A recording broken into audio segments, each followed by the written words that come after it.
Hey everyone, welcome back to my channel. So after a long time we are going to discuss about another question paper और ये जो प्रश्न पत्र है ये उत्तर प्रदेश के प्रवक्ता परीक्षा का प्रश्न पत्र है। तो चलिए इसमें है लगभग 125 प्रश्न और चलिए तो सॉल्व करते हैं प्रश्नों को। आपका यहाँ प्रथम प्रश्न है, पटियाला और अल्लादिया खां का ये जो घराना है मूल रूप से किस घराने से विभाजित थे? तो यहाँ आपका सही उत्तर है ऑप्शन 1 जयपुर घराना। तो ये दोनों किस घराने से थे? जयपुर घराने से। अगला प्रश्न है हमारा, राग मधुवंती का गायन समय क्या है? तो राग मधुवंती का गायन समय है ऑप्शन सी दिन के तीसरे प्रहर में। किस में गाया जाता है? दिन के तीसरे प्रहर में। अगला प्रश्न है हमारा, यहाँ देखिए आपका इंग्लिश वर्जन भी दिया हुआ है, अगर आप इंग्लिश में देखना चाहते हैं तो यहाँ देख सकते हैं। तो थर्ड क्वेश्चन है कि उच्च स्वर से निचले स्वर तक जाने की प्रक्रिया को क्या कहते हैं? तो ये बहुत सिंपल सा प्रश्न है, उत्तर है आपका अवरोह सी। फोर्थ क्वेश्चन है, डैश के गीत के बेहतर प्रदर्शन के लिए भाषा के ज्ञान की आवश्यकता है। तो देखो हमें किस में भाषा का ज्ञान ज़रूरी है? देखो होली में तो शब्द ऐसी कोई भाषा ज़रूरी नहीं है। तुमरी इट इज़ ठुमरी, तो ये थोड़ा सा मिसप्रोनाउंस है। तराना में निरर्थक शब्द ही होते हैं तो भाषा का ज्ञान आवश्यक नहीं है। लेकिन जो गज़ल है आपकी, तो गज़ल में क्योंकि उर्दू शब्दों का प्रयोग होता है तो आपको भाषा का ज्ञान बहुत ज़्यादा ज़रूरी है। तो ऑप्शन है आपका ए गज़ल। अगला प्रश्न है, आरोही अवरोही में पंचम सुर को छोड़ ध रे वादी संवादी ते कहत। तो ये राग यहाँ आपको पहचानना है, किस राग के बारे में ये दोहा कहा गया है राग चंद्रिका सार में। तो आपका ऑप्शन 5 का यहाँ पे जो सही उत्तर है वो है ऑप्शन बी। तो ये कहा गया है गुलजरी तोड़ी के बारे में। ठीक है, आरोह अवरोह में पंचम सुर को छोड़, यानी पंचम आरोह अवरोह में नहीं लिया जाता। ध रे वादी संवादी, ध और रे क्या है इसमें? वादी संवादी ते कहत राग गुलजरी तोड़ी। ठीक है, वैसे तो आप इससे भी पहचान सकते हैं। देखो राइम जब बनती है ना, अगर आपको इसमें से कुछ नहीं पता तब भी आप एक राइम के बेस पे, क्योंकि तोड़ी आ रहा है यहाँ पे छोड़ी आ रहा है, तो इसमें भी आप अगर माइंड लगा के आप पहचान सकते हो, तो ये एक बहुत अच्छी टेक्निक है। अगला प्रश्न है कि हिंदुस्तानी संगीत के शुद्ध नी को कर्नाटक संगीत प्रणाली में क्या कहते हैं? तो गाइस जो हिंदुस्तानी संगीत के जो स्वर हैं दक्षिण संगीत पद्धति में उनके नाम भिन्न है। तो यहाँ पे ये पूछा है, यहाँ पे देखिए कर्नाटक संगीत में शुद्धनी को हम क्या कहेंगे? कर्नाटक संगीत में हम कहेंगे इसे काकलिनी। शुद्धनी क्या कहेंगे? काकलिनी। ऑप्शन आपका डी सही है। 7 प्रश्न है, किस ताल में 28 मात्रा, 14 खंड, 4 खाली, 10 ताली होते हैं? तो आपका यहाँ पे ऑप्शन है ब्रह्मताल। देखो ब्रह्मताल हमेशा याद रखो 28 मात्रा की ताल है ये, और बहुत बड़ी ताल है, इसलिए कहते हैं ना कि जो सबसे कम सबसे ज़्यादा ऐसी वाली चीज़ें बहुत ज़रूरी होती हैं याद रखनी, क्योंकि बीच का जो होता है उसे कोई याद नहीं रखता। या तो जो बहुत ज़्यादा बुरा है उसे याद रखेंगे, या बहुत ज़्यादा अच्छा है उसे याद रखेंगे। ठीक है, एक जनरल सी थ्योरी है। तो ब्रह्मताल जो है हमेशा आप याद रखो 28 मात्रा की ताल है, 14 खंड हैं, 4 खाली हैं, 10 ताली हैं। नेक्स्ट प्रश्न है, शारंगदेव का जन्म किनके यहाँ हुआ था? तो इनके पिताजी का नाम यहाँ पे दिया हुआ है ना। आपका जो उत्तर है आचार्य सोठला, ऑप्शन ए। नेक्स्ट हमारा प्रश्न है, पंडित श्रीनिवास के अनुसार वीणा के तार पर पंचम स्वर कितने इंच पर स्थित है? तो वीणा के तार पे इन्होंने स्थापना की थी स्वरों की, तो ये है ऑप्शन बी 24 इंची पर। कितने पे है? 24 पे। तो आंसर क्या है आपका? Option B. प्रश्न है, मतंग मुनि के अनुसार राग जिसमें ग्राम राग की विशेषता होती है उसे क्या कहते हैं? तो ग्राम राग की विशेषता होती है उसे कहते हैं रागंग राग, ऑप्शन ए। फिर है, राग के स्वर जो ताल में बांध कर गाए जाते हैं। राग के स्वर, देखो एक चीज़ है, स्वर क्या है? सारे गामा पाधा नी, है ना। जब हम बंदिश गाते हैं तो उसमें शब्दों का प्रयोग होता है, लेकिन यहाँ पे स्वरों की बात कही गई है जो ताल में बांध के गाए जा रहे हैं, तो वो होंगे सरगम गीत। क्या है? सरगम गीत, ऑप्शन सी। हमारा 12वां प्रश्न है कि मालकौंस राग किस थाट से संबंधित है।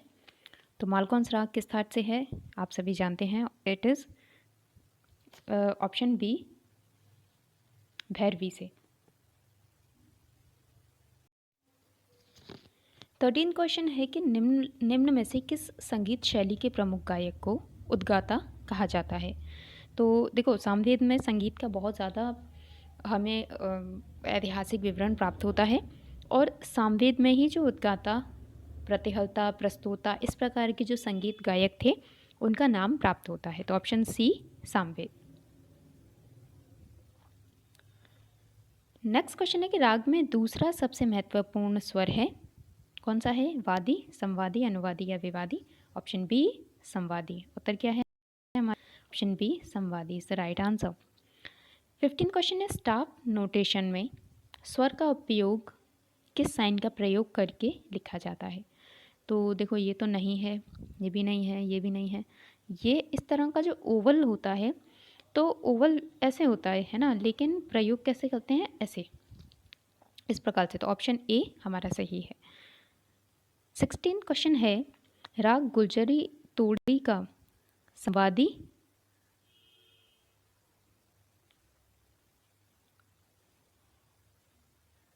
राग गुलजरी तोड़ी का संवादी तथा वादी क्रमशः क्या है। तो आपको राग गुलजरी तोड़ी का संवादी और वादी स्वर बताना है। तो यहाँ है आपका ऑप्शन सी, ठीक है, गंधार और धैवत, ऑप्शन सी। 16 का क्या है? सी, ऑप्शन ग और ध। नेक्स्ट प्रश्न है, कर्नाटक स्वर सप्तक को कर्नाटक शुद्ध सप्तक को कौन सा मेल कहा जाता है। तो देखो, इसे खरर प्रिया कहते हैं, मुखारी, शंकराभरण या फिर सावेरी। तो आपका ऑप्शन है मुखारी, ऑप्शन बी। नेक्स्ट प्रश्न है, भारत के विकृत स्वरों के नाम हैं। तो विकृत स्वर, देखो इन्होंने 7 शुद्ध और 2 विकृत माने हैं। तो कितने हैं? देखो, अंतर गंधार काकली निषाद, शुद्ध गंधार शुद्ध निषाद, शुद्ध गंधार तीव्र निषाद, अशुद्ध गंधार या फिर अशुद्ध निषाद। तो यहाँ आपका जो सही उत्तर है वो है ऑप्शन ए, अंतर गंधार और काकली निषाद।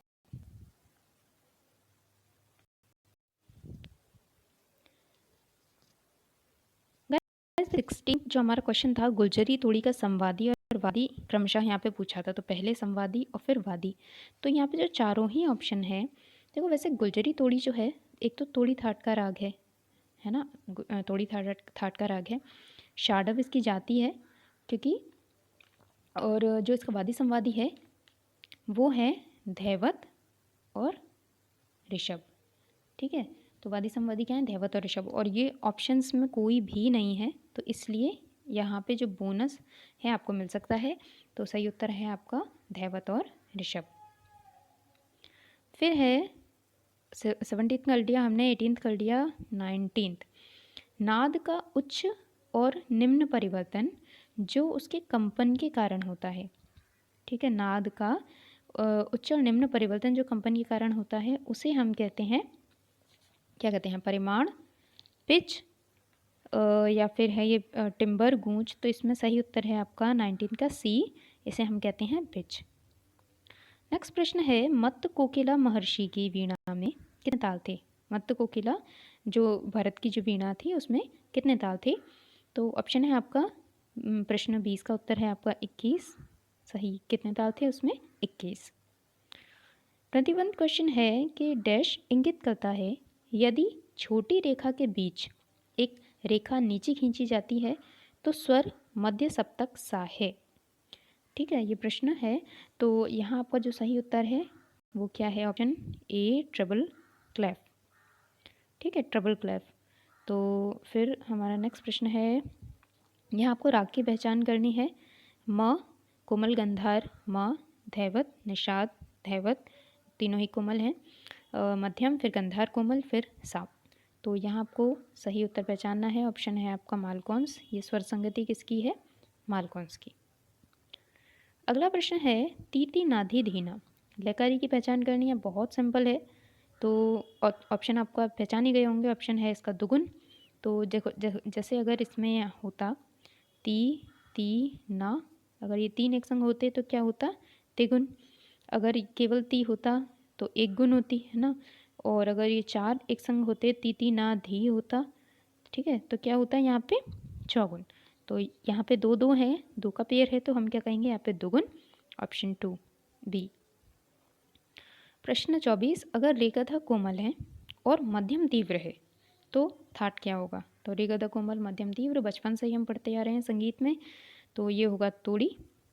रे ग ध, तीनों कोमल मध्यम तीव्र। प्रश्न है राष्ट्रीय ध्रुपद मेला कहाँ मनाया जाता है। ऑप्शन दिल्ली, पूना, लखनऊ या फिर बनारस। तो सही उत्तर है राष्ट्रीय ध्रुपद मेला।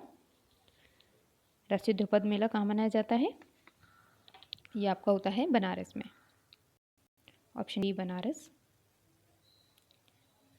फिर हमारा अगला प्रश्न है पंडित श्रीनिवास के अनुसार वीणा के तार पर तीव्र गंधार कितने इंच पर है। तीव्र गंधार, तो आपका उत्तर है यहाँ पे तीव्र गंधार जो है इन्होंने स्थापित किया था 28 सही 2/3, ये आपका सही उत्तर है। अगला प्रश्न है दोगुन लय चौगुन लय का कितना है। तो दोगुन लय चौगुन लय का कितना मानेंगे हम, आधा, ठीक है। फिर है ऑप्शन आपका प्रश्न है मतंग किस पुस्तक के लेखक थे। तो संगीत रत्नाकर, संगीत पारिजात, चतुर्दंडी प्रकाशिका या फिर बृहद्देशी। Option D Brihaddeshi. रत्नाकर के कौन थे, शारंगदेव, ठीक है। ये तो बहुत ही जो फेमस बुक है 13वीं शताब्दी की। फिर आता है राग जौनपुरी के वादी और संवादी क्रमशः आपको बताने हैं। पहले वादी है फिर संवादी है, ये आपको बताने हैं। तो ऑप्शन हैं आपके रेधा, धरे, ग और ध। तो आपका जो उत्तर है वो है यहाँ पे ध और ग। ऑप्शन ध और ग। फिर हमारा नेक्स्ट प्रश्न है अनंग रंग के नाम से बंदिशों की रचना किसने की। अनंग रंग, अपने बंदिशों के अंत में अनंग रंग नाम किसने प्रयोग किया। तो ये था आचार्य बृहस्पति जी के द्वारा, ठीक है। आचार्य बृहस्पति जी ने अनंग रंग के नाम से बंदिशें लिखी थी। अगला प्रश्न है स्वर जो राग का हिस्सा नहीं है इस लेकिन राग को सुशोभित करने के लिए प्रयोग करते हैं, वो भी बहुत समझदारी से, तो उसे हम क्या कहते हैं।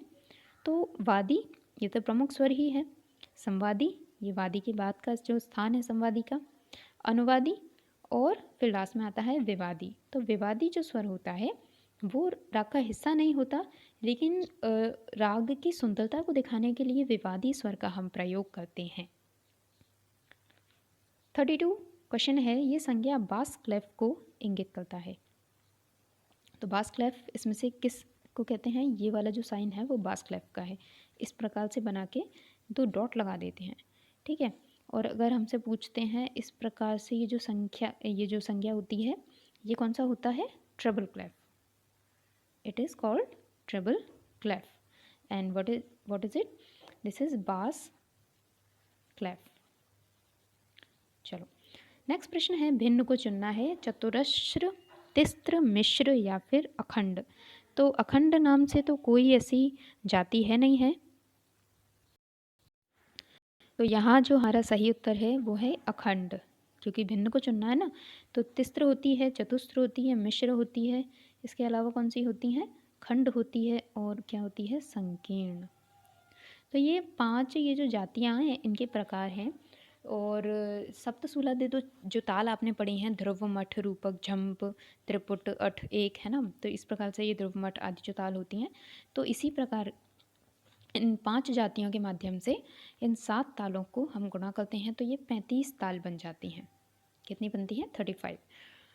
और नेक्स्ट प्रश्न है वीणा के तार पर श्रीनिवास के शुद्ध ऋषभ की आंदोलन संख्या है। तो देखो यहाँ पे श्रीनिवास जी के द्वारा बहुत पूछा हुआ है और पहले भी हम 2 प्रश्न देख चुके हैं ऐसे। तो अभी आंदोलन संख्या पूछी है, तो आंदोलन संख्या कितनी बताई है यहाँ पे? Option B 270। 34 का क्या आंसर है? 270, 270, ऑप्शन बी। 36 क्वेश्चन है कि मध्य लय में अगर 16 सेकंड में 16 शब्द गाए जाएं और अगर 2 सेकंड में वही 16 शब्द गाए जाएं तो क्या कहेंगे इसे? क्या कहेंगे इसे? तो दुगुन कहेंगे, चौगुन कहेंगे, अठगुन कहेंगे या फिर डेढ़गुन? तो 35 का हमारा सही उत्तर है वो क्या होगी? अठगुन। अगला प्रश्न है आंदोलन संख्या का संबंध किससे है? आंदोलन संख्या नाद किस गुण से संबंधित है? तो 36 का उत्तर है नाद का ऊंचा नीचापन। तो आंदोलन संख्या यदि कम है तो नाद नीचा होगा, आंदोलन संख्या ज़्यादा है तो नाद ऊंचा होगा। अगला प्रश्न है कर्नाटक पद्धति में कोमल गंधार को क्या कहते हैं? 37 कोमल गंधार को हम कहते हैं ऑप्शन सी षट श्रुति रे। ऑप्शन सी षट श्रुति रे। अगला प्रश्न है अगर एक शुद्ध स्वर एक सेमीटोन कम हो जाता है तो उसे क्या कहेंगे? ठीक है, एक शुद्ध स्वर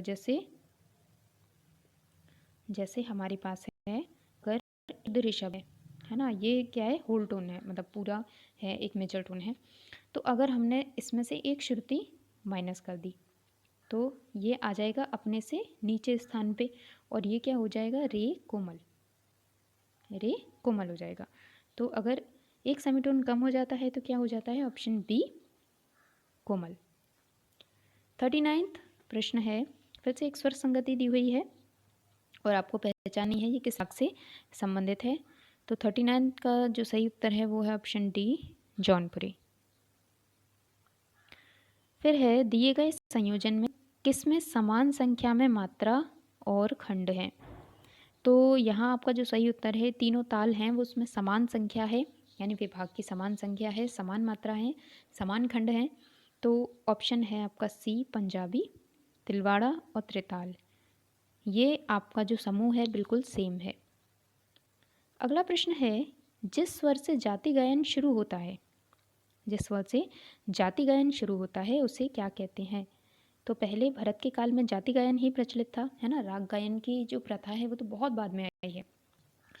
तो देखो यहाँ पे जो जाति गायन प्रारंभ होता था वो था ऑप्शन ए ग्रह स्वर से, ग्रह स्वर से हम प्रारंभ करते थे जाति गायन को। ऑप्शन है आपका 42 है प्रश्न, वीएन भातखंडे जी का जन्म कब हुआ था? यानी विष्णु नारायण भातखंडे जी का जन्म हुआ था 10 अगस्त 1861। नहीं, माफ़ कीजिए, ये उत्तर गलत है आपका। ये जो है 42 का जो सही आंसर है वो है 10 अगस्त 1860, एक वर्ष पहले। 1861 नहीं है, 62 भी नहीं है, 63 भी नहीं है, क्या है? 1860। 43 एक ताल में ताली और खाली की कुल संख्या क्या है? एक ताल में ताली और खाली की कुल संख्या क्या है? 43। ऑप्शन है आपका सी 4 और 2, 4 ताली 2 खाली। 44वां प्रश्न फिर से एक ये आपको स्वर संगति दी हुई है, सारे गामा पाधा नीसा सा नी धापा मगरेसा। ठीक है, यारू अवरोह आपको दिए हुए हैं, ये तान आपको पहचानना है, कूट तान है, शुद्ध तान है, मिश्र तान है या फिर वक्र तान है। तो ये है शुद्ध तान, क्योंकि इसमें कुछ भी ऐसा जैसे सा के बाद अगर गंधाल देते, मध्यम फिर रे ऐसे देते, है ना, तो वक्र तान हो जाती है, तो ऐसा नहीं है ये। तो शुद्ध तान है, बिल्कुल सीधे सपाट स्वर दिए हैं और आप बिल्कुल सीधे ही नीचे आ रहे हैं, तो ये है क्या है? शुद्ध तान, ऑप्शन ए। अगर 3 ताल 16 मात्रा पूरा करता है तो यह क्या पूरा करता है? हम इसे क्या कहते हैं? एक आवर्तन। कहते हैं ना, एक आवर्तन में ताल को बोलना है, 2 आवर्तन, 4 आवर्तन, है ना, तो ये क्या होता है? आवर्तन। जब एक बोल से लेके पूरे जैसे 16 मात्रा हैं, हम इसे पूरा एक कवर कर लेते हैं तो वो एक आवर्तन हो जाता है। 46 हमारा प्रश्न है, इसमें है कोमल रेधा तीव्र निगम है पंचम सुरवादी तह डैश जहाँ रिखब संवादी। एक और दोहा है राग को लेके। 46 आपका प्रश्न है और आपका सही उत्तर है यहाँ पे किस राग के लिए है? ये ऑप्शन बी, ऑप्शन बी पूरिया धनाश्री के लिए यहाँ पे ये प्रयुक्त किया गया है। नेक्स्ट प्रश्न है, किस घराने में ध्रुपद धमार की विशेषता के लिए नोम तोम आलाप और लंबी सांस रोकने की आवाज़ संस्कृति सिखाई जाती है? तो नोम तोम जो आलाप है वो आगरा घराने में बहुत प्रसिद्ध है, इस चीज़ को आप हमेशा याद रखिए। तो ऑप्शन है आपका 47A आगरा घराना। 48 प्रश्न है, कर्नाटक संगीत में प्लुत का संकेत है। प्लुत जो है तो ये है आपका सी। 48 का क्या है? सी। ये इस प्रकार से ये साइन बनाया हुआ है। ठीक है, फिर है 49 है, राग ध्यान परंपरा सबसे पहले किस में स्पष्ट होती है? राग ध्यान परंपरा, तो रागों का एक स्वरूप देके उनका ध्यान किया जाता था और ये मतंकृत बृहद्देशी में आपको मिलती है। मतंकृत बृहद्देशी नाट्यशास्त्र किसका है? भरत का। प्रश्न है, आधुनिक संगीत प्रणाली के अनुसार 22 श्रुतियों में रे का स्थान है और आपका जो मतंग है बृहद्देशी की रचना किसने की है? मतंग ने। ठीक है, बृहद्देशी की रचना किसने की है? मतंग ने, और इसमें सबसे पहले राग ध्यान मिलता है। आधुनिक संगीत प्रणाली के अनुसार 22 श्रुतियों में रे का स्थान है आधुनिक संगीत प्रणाली में। तो देखो, पहले जो स्थापना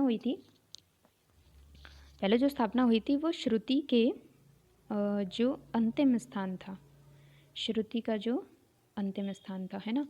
तो जैसे 1 2 3 4, तो 4 पे सा की स्थापना की थी, समझे? 4 पे सा की स्थापना की थी।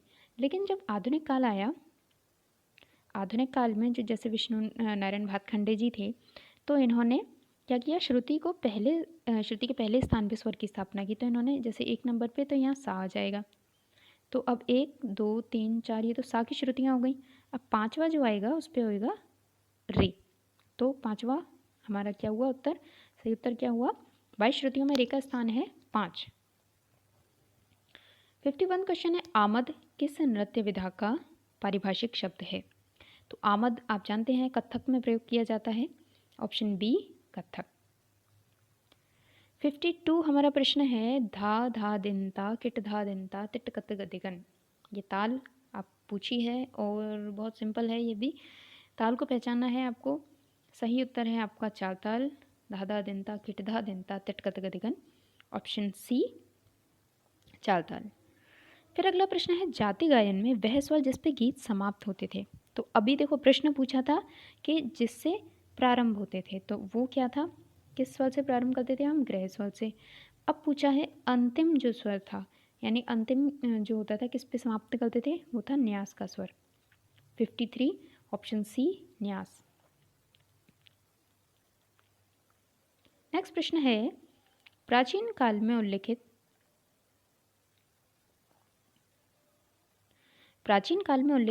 22 श्रुतियों में से 22वीं श्रुति का नाम क्या है? तो मैंने हमेशा आपको कहा है श्रुतियों को हमेशा सेगमेंट में बांट के आप याद कर लो, रट लो अच्छी तरह उनके नाम। तो यहाँ पे जो लिखित 22 श्रुतियाँ हैं, नाम तो चेंज ही नहीं हुए हैं, स्वर के स्थान ही तो चेंज किए हैं, तो नाम वही हैं जो प्राचीन थे, वही आधुनिक नाम है। तो ऑप्शन है आपका यहाँ पे बी छोबनी। 55 क्वेश्चन है, मारू बेहाग किस थाट से संबंधित है? आपका जो 55 है मारू बेहाग है कल्याण थाट से, ऑप्शन डी कल्याण थाट। इन 4 में से किस में आवाज़ संस्कृति के बारे में जानकारी है? आवाज़ संस्कृति यानी वॉइस कल्चर। 56 वॉइस कल्चर के बारे में हमें मिलता है संगीत रत्नाकर में, किसकी है ये? शारंगदेव जी की। नेक्स्ट प्रश्न है, क्रमिक पुस्तक मालिका के कितने भाग प्रकाशित हैं? क्रमिक पुस्तक मालिका भातखंडे जी की पुस्तक है, जिसकी है भातखंडे जी की, और इसके कितने भाग हैं? 6 भाग हैं इसके। 57 का ऑप्शन डी 6।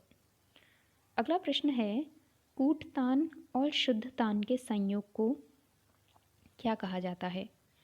तो कूटतान और शुद्धतान के संयोग को हम कहते हैं 58 ऑप्शन बी मिश्र तान। कूटतान और शुद्धतान मिलके क्या बनाती हैं? मिश्र तान। 59 है, पंच जाति भेद के अनुसार खंड जाति में लघु कितने मात्रा का होता है। पंच जाति भेद के अनुसार खंड जाति, तो देखो खंड जाति में जो है ना, खंड और मिश्र और फिर संकीर्ण होती हैं। तो देखो खंड में 5 होते हैं, मिश्र में होते हैं 7, संकीर्ण में होते हैं 9, ऐसे ही होती है तिस्त्र, इसमें होता है 3 और चतुस्त्र में होता है 4 मात्रा का लघु। तो यहाँ पूछा है आपसे, यहाँ क्या पूछा है, खंड जाति, तो खंड में कितने का होगा 5, ऑप्शन सी 5। नेक्स्ट प्रश्न है, वीडी पलुस्कर किसके शिष्य थे। वीडी पलुस्कर जी के गुरु का नाम आपको पहचानना है। और 60 आपका क्वेश्चन है, ये है आपका ऑप्शन डी पंडित बाल कृष्ण बुआ, ऑप्शन डी आपका सही है। 61 क्वेश्चन है, भरत के अनुसार रसों की संख्या कितनी है। तो वैसे तो नॉर्मली जो हम आज मानते हैं वो कितने हैं, 9 रस, नवरस मानते हैं, है ना। लेकिन भरत ने जो की थी स्थापना, वो 8 रसों की स्थापना की थी। और भरत ने एक रस नहीं माना था, वो था शांत रस। शांत रस इन्होंने नहीं माना था। और ये जो माना है वो किसने माना है, शांत रस को स्थापित करके नवरस किसने माने हैं, अभिनव गुप्त। इन्होंने नवे रस की स्थापना करके फिर 9 रस बनाए। 62 क्वेश्चन है, मारू बेहाग की जाति क्या है। तो मारू बेहाग की जाति है ऑर्डर संपूर्ण, यानी आरोह में 5, अवरोह में 7, इस प्रकार से ऑर्डर संपूर्ण। 63 आधुनिक संगीत प्रणाली के अनुसार 22 श्रुतियों में तीव्र मध्यम का स्थान क्या है। तो तीव्र मध्यम जो हम मानते हैं वो मानते हैं ऑप्शन डी 22वें स्थान पर, 12वें स्थान पर, माफ़ कीजिए, यह है 12वें स्थान पर। फिर है 64 पलुस्कर में स्वर की आधी मात्रा को किस चिन्ह से दर्शाते हैं। तो पलुस्कर मतलब पलुस्कर जी की जो स्वर लिपि है, आधा अधूरा लिखा है इसमें, देखो पलुस्कर जी की स्वर लिपि है, उसमें हम आधी मात्रा को किससे दर्शाते हैं। तो आपका है ऑप्शन, ये ऑप्शन बी, ठीक है, ये साइन से आपको दर्शाते हैं। 65 हमारा क्वेश्चन है, वृंदावनी सारंग में 4 स्वर जोड़ियों में से वर्ज्य जोड़ी कौन सी है, यानी जिसका प्रयोग नहीं किया जाता। तो वो है ऑप्शन आपका सी, गंधार और धैवत, इसका प्रयोग नहीं किया जाता। 66 क्वेश्चन है, पंचम से आरंभ होने वाली मूर्छना का नाम क्या है। तो 66 आपका प्रश्न है, पंचम से जो मूर्छना प्रारंभ होती है उसे हम क्या कहते हैं, वो है हिरस्यका। पंचम से आरंभ होने वाली कौन सी है मूर्छना, हिरस्यका, ऑप्शन बी।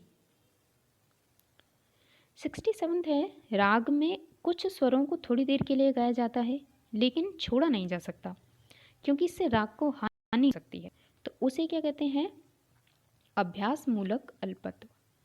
अल्पत्व यानी हम उसे कम प्रयोग करेंगे लेकिन अभ्यास नहीं करेंगे उस पर। अभ्यास मतलब उसे बार बार नहीं गाएंगे, बार बार नहीं दिखाएंगे, लेकिन उसका प्रयोग हमें कम मात्रा में करना है।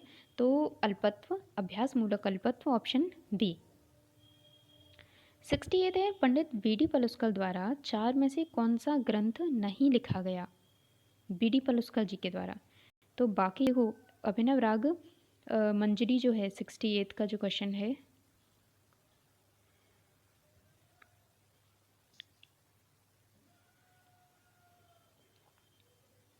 सिक्सटी आपका जो प्रश्न है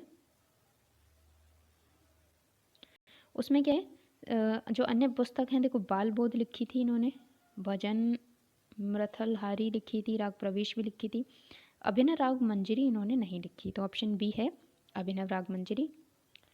69 प्रश्न है, ब्याड़ लय की गति क्या है, ब्याड़ लय, तो ये कहते हैं हम, ब्याड़ को हम क्या कहते हैं, 69 ऑप्शन बी 7/4।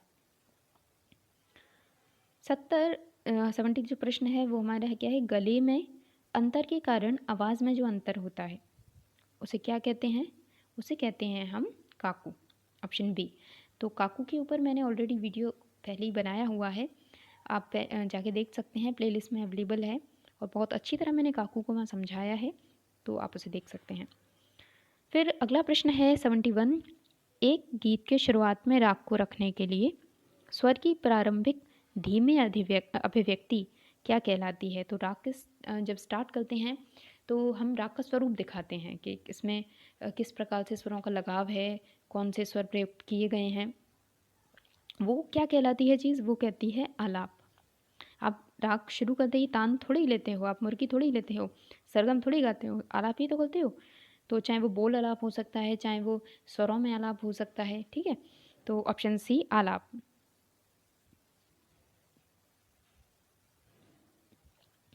अगला प्रश्न है हमारा, प्राचीन किताबों के अनुसार 22 श्रुतियों में से मध्यम की स्थिति क्या है? तो देखो इस तरह से रट लो, जैसे 4, 7, 9, 13, 17, 20 और 22 है ना। इस पे सा, इस पे रे, इस पे ग, इस पे मा, इस प्रकार से ये स्वर हैं और अपनी जो श्रुति है उसके अंतिम स्थान पर है, श्रुति के अंतिम स्थान पर। तो 4, 7, 9, 13, तो 13 पे आ जाएगा हमारा मध्यम। तो यहाँ उत्तर क्या हुआ? Option C 13। फिर है ताल दीपचंदी में मात्रा की कुल संख्या, खंड की कुल संख्या, ताली और खाली की कुल संख्या क्या है? तो आपका ऑप्शन है यहाँ पे 73। यहाँ आपका उत्तर है 12, 3, 4 और 2। बाउल लोकगीत कहाँ प्रचलित है? पंजाब, उड़ीसा, बिहार या फिर बंगाल? तो बाउल जो है वो बाउल प्रचलित है आपका बंगाल से।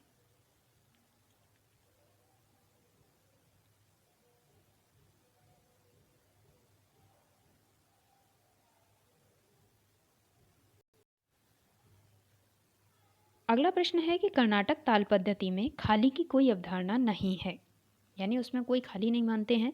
तो ये सही है, गलत है, विवादित है या फिर कोई नहीं है? तो ऑप्शन है आपका ए सही है। ऑप्शन ए आपका सही है। फिर प्रश्न है, एक राग के सार में एक और राग देखा जाए तो उसे क्या कहते हैं? एक राग के सार में एक और राग देखते हैं तो उसे हम कहते हैं सी अन्य राग काकू। क्या कहते हैं उसे? अन्य राग काकू। फिर है वृंदावनी सारंग में वादी स्वर क्या है? तो वृंदावनी सारंग का वादी है ऋषभ। Option A Rishabh. अगला प्रश्न है, अमीर खुसरो ने देवगिरी में खिलजी के दरबार में किसे भाग लेने के लिए चुनौती दी? तो अमीर खुसरो के दरबार में थे, अमीर खुसरो जी थे ना, अलाउद्दीन खिलजी के दरबार में थे, तो इन्होंने चुनौती दी थी गोपाल नायक को। 78 का है ऑप्शन बी गोपाल नायक। और 79 हमारा प्रश्न है, तार सप्तक सा की आंदोलन संख्या क्या है? तो जब 240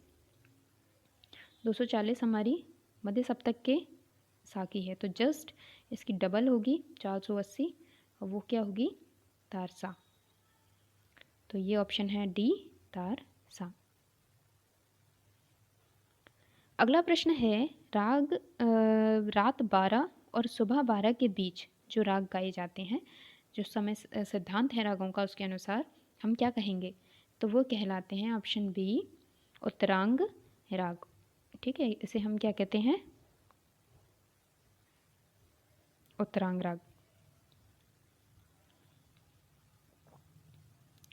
अगला प्रश्न है 81 प्रश्न है आपका, ब्रह्मताल में फिर से आपकी मात्रा कुल संख्या ये पूछी है, तो हम इसे पढ़ चुके हैं। ऑप्शन आपका क्या होगा? सी 28 मात्रा। खंड की संख्या 14, ताली 10 और खाली 4। ऑप्शन सी क्या होगा आपका? Option C. फिर है, हिंदुस्तानी संगीत का कौन सा राग कर्नाटक राग गमन श्री के समान है? तो गमन श्री हम कहते हैं जो हिंदुस्तानी राग का पूर्वी राग है। पूर्वी राग क्या कहलाता है? गमन श्री। Option D. अगला प्रश्न है, आर्ष भी नाम है, आर्ष भी किसे कहते हैं? आर्ष भी देखो आपने पढ़ी हैं, शुद्ध जातियाँ और विकृत जातियाँ, शुद्ध और विकृत। तो इस प्रकार जो शुद्ध और विकृत जातियाँ हैं उसी में होती है आर्ष भी, जैसे षडजी, आर्ष भी, नैषादी, गांधारी, इस प्रकार से हैं। तो ये क्या है? जाति। फिर है सा पर नी के कण को कैसे लिखेंगे? अगर हमें लिखना है सा पर नी का कण लगाना है तो हम इसे कैसे लिखेंगे? ऑप्शन बी, इस प्रकार से लिखा जाता है। जैसे रे पर हमें मध्यम का कण दिखाना है तो हम कैसे दिखाएंगे? यहाँ उसके ऊपर एक छोटा सा साइन बना देंगे उस स्वर का, वो हो जाएगा कण। अब हो जाता है प्रश्न हमारा 85, कव्वाली शैली की खोज किसने की थी? कव्वाली किसने की थी? तो ये माने जाते हैं अमीर खुसरो। ऑप्शन सी 85 प्रश्न, ऑप्शन सी अमीर खुसरो। अगला प्रश्न है मंद्र सप्तक स्वर को पलुस्कर पद्धति में कैसे लिखेंगे? तो देखो, अगर हम लिखते हैं जैसे ये ऐसे लिखेंगे तो ये हो जाएगी हमारी भातखंडे पद्धति, भातखंडे, है ना। और अगर हमने इसे लिखा इस प्रकार से, ऊपर स्वर हमने लगाया, मात्रा ये जो चिन्ह लगाया, तो ये हो जाएगी हमारी पलुस्कर पद्धति। तो ऑप्शन आपका सही क्या है? Option C. फिर से एक स्वर संगति आपको दी है, आपको पहचानना है ये 87 कौन सा राग है। तो यहाँ पे है ये सारंग 87, माफ कीजिए, यहाँ है आपका केदार।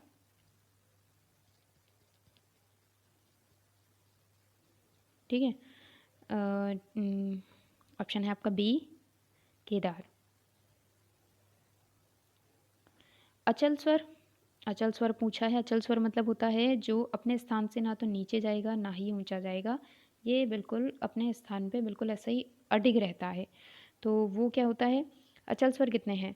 दो ही तो अचल स्वर हैं, एक होता है सा और एक होता है पा, यानी अपने स्थान से ये नीचे नहीं उतरते ना ही ऊपर चढ़ते हैं। तो ऋषभ भी कोमल हो जाता है, मध्यम तीव्र हो जाता है, गंधार कोमल हो जाता है। तो इसलिए कोई भी इसमें अचल स्वर नहीं है। तो ऑप्शन क्या होगा? डी, कोई नहीं। फिर है झुमरा ताल में, झुमरा ताल में ताली की कुल संख्या पूछी है। तो आपका सही उत्तर है 3, ताली की कुल संख्या है 3, ऑप्शन डी। फिर से एक स्वर संगति है, राग की पहचान करनी है आपको, राग की आपको पहचान करनी है। और इसमें जो सही उत्तर है वो है आपका ऑप्शन ए, 90 का क्या है? ऑप्शन ए, मियाँ मल्हार। ये स्वर संगति रेमा रेसा, नीपा मापा, निधा निसा। तो ये निधा निसा की एक स्वर संगति मल्हार की विशेषता ही है। फिर है अगला, अगर एक राग के वादी स्वर पधा निसा स्वर के बीच है तो उसे क्या कहेंगे? जैसे देखो, दो सेगमेंट में बांटते हैं, सा रे गा मा, है ना, और एक होता है प ध नी सा। ये ऐसे चार चार सेगमेंट में बांटा है। तो ये कहलाता है पूर्वांग, ये क्या कहलाता है? पूर्वांग। और ये जो है ये कहलाएगा आपका उत्तरांग। उत्तरांग मतलब होता है बाद का, तो ये बाद में आएंगे ना, तो इसलिए कहलाएगा ये पधानीसा उत्तरांग। तो आपका यहाँ पे सही उत्तर क्या होगा? ऑप्शन डी, उत्तरांग वादी। 92 प्रश्न है नौहार वाणी किसके द्वारा प्रसिद्ध है? चार वाणियाँ हैं, चार वाणियाँ हैं। गोबरहार, ठीक है, गोबरहार है आपकी, ये जो तानसेन द्वारा प्रसिद्ध मानी जाती है, तानसेन जी द्वारा। फिर आपकी नौहार वाणी है, आपकी खंडार वाणी है ना। तो ये इसमें पूछा है नौहार वाणी किसके द्वारा है? 92, तो ये है श्री चंद राजपूत। वैसे ब्रजचंद है इनका नाम, ब्रजचंद, है ना। तो ऑप्शन है आपका डी, 92, नौहार वाणी। अगला प्रश्न है जयपुर घराने के संस्थापक कौन है? तो जयपुर घराना स्थापित किया गया था मनरंग जी के द्वारा, ऑप्शन सी। 94 कौन सी जगह परंपरागत उत्कृष्ट तानपुरे के लिए प्रसिद्ध है? बहुत अच्छी क्वालिटी के तानपुरे यहाँ पे बनते हैं, और ये है मिरज। 94 का है क्या? Option D, Miraj. अगला है प्राचीन लेखकों के अनुसार 22 श्रुतियों से स रे गा मा पा धा नी की जगह क्या है? तो जैसे मैंने आपसे बोला था, आप रट लो इस सीक्वेंस को, 4 7 9 13 17 20 और 22। तो आप ये पहचान लो, 4 7 9 13 17 20 22, ये हमारा सही उत्तर हो जाएगा। तो प्राचीन काल में जो 22 श्रुतियाँ हैं वो इस सीक्वेंस पे स्थापित की गई हैं। अगला प्रश्न, बैजू बावरा संगीत समारोह किस जगह मनाया जाता है? 96। तो बैजू बावरा जो है वो मनाया जाता है मथुरा में। आंसर की के अनुसार कहाँ है ये? मथुरा में। भिन्न को चुनना है, नाफिरी, सिंगी, शंख या फिर चंग। चारों आपसे वाद्य पूछे हैं, इसमें से भिन्न को चुनना है और ऑप्शन है आपका 97 चंग, ऑप्शन डी। आड़ी ले किसे कहते हैं? 98 आड़ी ले किसे कहते हैं? देवड़ी ले को।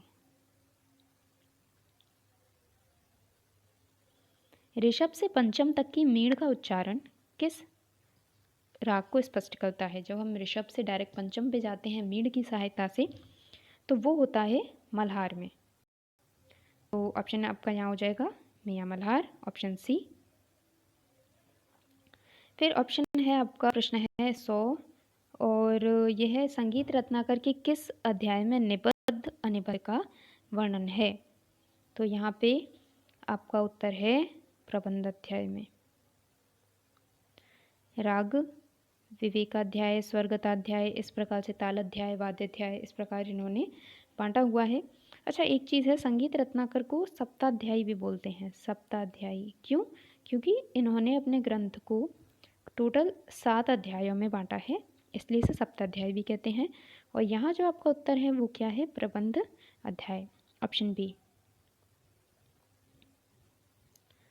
अगला प्रश्न है, अगर एक कलाकार भीमपलासी और धानी राग का प्रदर्शन करता हुआ दूसरे थाट से मुल्तानी राग में प्रवेश करता है तो मुल्तानी राग को क्या कहेंगे? ठीक है, 101 प्रश्न हमारा, इसे कहेंगे हम परमेल प्रवेशक राग, ऑप्शन बी। अगला प्रश्न है, जब स्वर कंपित होते हैं तो उन्हें प्रस्तुत करने का परिष्कृत तरीका, जब स्वरों को कंपन के साथ हम प्रस्तुत करते हैं तो वो कहलाता है गमक। गमक के साथ स्वरों को प्रस्तुत किया जाता है, कंपन के साथ। 103 प्रश्न है, भरत मत किस नाम से जाना जाता है? तो भरत को देखो नाट्य शास्त्र इन्होंने बनाया है, तो डेफिनेटली अदर तो कोई ऑप्शन है नहीं यहाँ पे, तो हम क्या कहेंगे इसे? नाट्य शास्त्र, ऑप्शन बी। अगला प्रश्न है, नृत्य कथकली में कलाकार बड़े मुखौटे नहीं पहनता और विभिन्न रंगों के साथ अपना चेहरा भी पेंट नहीं करता। तो कथन पूछा है, ये सही है, गलत है, विवादित है या फिर कोई नहीं है? तो ये कथन गलत है, क्योंकि कथकली में तो बहुत बड़े बड़े से ऐसे मुखौटे पहने जाते हैं और बहुत अच्छा सा पेंट करते हैं, जैसे हरा रंग बहुत होता है, लाल होता है ना, और आपका श्वेत रंग दिखाते हैं, पीला रंग होता है। इन जो रंग हैं इन्हें भी भाव के अनुसार प्रदर्शित किया जाता है। फिर है ऑप्शन, प्रश्न है आपका 105, भिन्न को चुनना है, अब्दुल करीम खां, हीराबाई बड़ौदकर, रोशन आरा बेगम, तो विनायक राव पटवर्धन, ये ऑप्शन सी आपका यहाँ पे भिन्न है। और जो बाकी 3 हैं वो किराना घराने से संबंधित हैं। ठीक है, ये जो बाकी 3 हैं ये किससे हैं? किराना घराने से। अगला प्रश्न है हमारा अगला प्रश्न है, राग मधुवंती किस थाट से है? राग मधुवंती का थाट आपको पहचानना है, ऑप्शन बी तोड़ी थाट, ऑप्शन बी तोड़ी थाट। अगला प्रश्न है, चाल ताल में मुख्य रूप से बड़ा ख्याल गाने के लिए किसका उपयोग नहीं होता? तो 107 प्रश्न है, इसका उत्तर है 107वें प्रश्न का उत्तर है ऑप्शन डी तीव्र ताल का। चतुष चतुष चतुश्चैव दोहा किस ग्रंथ से लिया गया है? ये बहुत एक फिर से आसान प्रश्न है और ये लिया गया है संगीत रत्नाकर से, शारंगदेव जी की पुस्तक है। चतुष चतुष चतुश्चैव षडज मध्यम पंचमा, ठीक है, ये श्रुतियों के बारे में इन्होंने बताया है।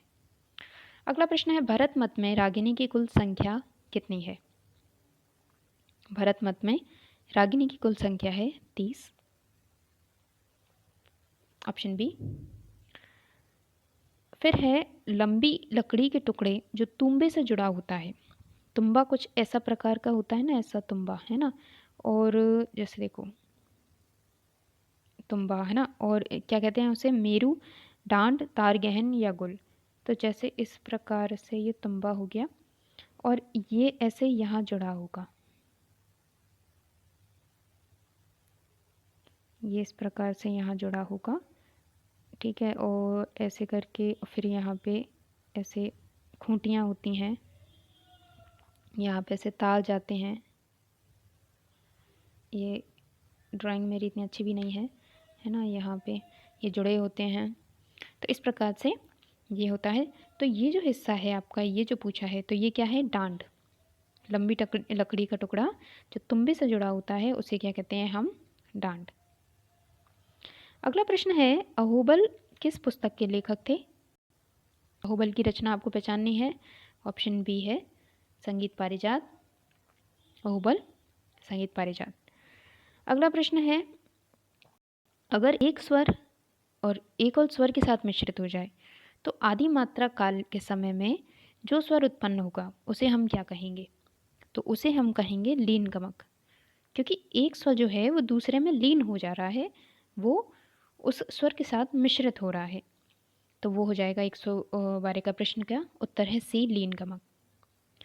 अगला प्रश्न है, राग मधुवंती की जाति आपसे पूछी है 113वां। मधुवंती की जाति है औडव संपूर्ण, यानी आरोह में 5, अवरोह में 7। मध्यम ग्रामिक श्रुति का सही क्रम आपको बताना है। तो यहाँ आपका जो सही उत्तर है वो है ऑप्शन ए, 4-3-2 4-3-4-2, 4-3-2 4-3-4-2, ऑप्शन ए। फिर है, पंडित श्रीनिवास के अनुसार वीणा का आरंभिक तार किस स्वर से बजता है। ये लगभग 4th क्वेश्चन है जो श्रीनिवास जी के द्वारा उनके श्रुति और स्वर के जो विभाजन है उस पर पूछा गया है। तो 115 का सही उत्तर है आपका, 115 का सही उत्तर है ऑप्शन ए, मध्य सप्तक का सा। अगला प्रश्न है, कर्नाटक संगीत में बिलावल और कल्याण थाट को किस नाम से जानते हैं। 116, बिलावल और कल्याण थाट को, तो बिलावल हो जाता है धीर शंकराभरण, बिलावल क्या है, धीर शंकराभरण। कल्याण क्या है, मेच कल्याणी, मेघ कल्याणी नहीं है, इट इज मेच कल्याणी। अगला प्रश्न है, उत्तर भारत यात्रा करते समय पंडित अहोबल किस शहर में बस गए थे। तो अहोबल जी जो थे इनकी रचना भी हमने पढ़ी थी, संगीत पारिजात। तो ये किस शहर में बस गए थे, ये बस गए थे घनबाद में। अगला प्रश्न है, कौन से ग्रंथ के अनुसार संगीत गायन, नृत्य और वादन का समायोजित नाम है। यानी संगीत को हम गायन, वादन, नृत्य के नाम से जानते हैं। गायन, वादन, नृत्य इसमें तीनों शामिल हैं। ये किसने कहा है, ये कहा है शारंगदेव जी ने। और ऑप्शन बी आपका सही उत्तर है संगीत रत्नाकर। अगला प्रश्न है, कल्लीनाथ मत के अनुसार 4 में से कौन राग भैरवी की रागिनी नहीं है। भैरवी की रागिनी गरी है, लावली है, बिहाग है, मदमदी है। तो इसमें से पूछा है कौन नहीं है। आपका जो सही उत्तर है वो है ऑप्शन 119 का ऑप्शन का है डी, मदमदी। ये मदमादी भी हो सकता है, तो क्योंकि राइटिंग में लिखने में थोड़ा सा हो सकता है गड़बड़ हो, तो इसे आप मदमादी भी समझ सकते हो। फिर है, अगर एक गमक को मुंह बंद करके गाया जाता है तो गमक को क्या कहते हैं। मुंह बंद करके जिस गमक को गाते हैं तो हम उसे कहते हैं मुद्रित गमक। इस आंसर की के अनुसार मुद्रित गमक इसको कहा गया है। अगला प्रश्न है, होरी गीत किस ताल में गाया जाता है। होरी गीत किस ताल में गाया जाता है, तो वो गाया जाता है धमार ताल में। होली अक्सर धमार ताल में गाई जाती है। 122वां प्रश्न है, तानपुरे के तीसरे तार को किस स्वर में मिलाया जाता है। तीसरा तार, देखो 4 तार होते हैं तानपुरे में, ठीक है। तो तीसरे तार को पूछा है किस में मिलाते हैं, हम मिलाते हैं इसे षडज में। 122 ऑप्शन षडज। पंडित लोचन कहाँ रहते थे। ए रहते थे बिहार, ऑप्शन डी बिहार। अगला प्रश्न है, ध्वनि जो बिना दो सामग्री के घर्षण और टकराव से उत्पन्न होती है, केवल अनुभव से सुन सकते हैं, उसे हम कहते हैं ऑप्शन ए अनाहत नाद। आहत, आहत कहते हैं चोट पहुंचाना, है ना, कहते हैं मैं तुम्हारी बातों से आहत हो गया, यानी मुझे चोट पहुंची, तो वही चीज़ है आहत।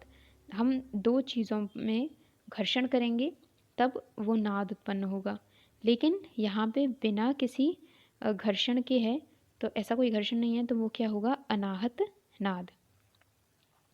लास्ट प्रश्न है हमारा, मध्यम ग्राम में मूर्छना की कुल संख्या कितनी है? मध्यम ग्राम में मूर्छना की कुल संख्या कितनी है? तो ऑप्शन है आपका ए 7। तो मूर्छना देखो, षड्ज में भी 7 ही हैं, मध्यम में भी 7 हैं और गंधार में भी 7 हैं। 7 21 आपकी टोटल मूर्छनाएँ हैं। तो ये बात तो नॉर्मल है, ये 7 मूर्छनाएँ हैं, आपको याद है ही ये बात, ठीक है। तो ये थे हमारे 125 प्रश्न, संगीत प्रवक्ता का ये पेपर है यूपी का, और आई होप आपको ये प्रश्न अच्छे लगे होंगे, समझ में आए होंगे, आपने इन्हें सॉल्व भी किया होगा। सो गाइज, वीडियो कैसी लगी ज़रूर से बताइएगा, और if you are new to the channel please don't forget to subscribe my channel.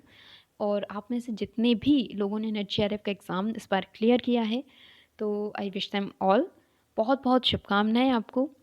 और जिन्होंने क्लियर नहीं किया है उन सबको थोड़ी और मेहनत की ज़रूरत है, रिवाइज़ करने की ज़रूरत है। सो आप डिमोटिवेट बिल्कुल भी मत होइए, बस अपनी पढ़ाई पे ध्यान दीजिए, ज़्यादा फोकस्ड रहिए। Thank you so much for watching my video. Don't forget to like and subscribe.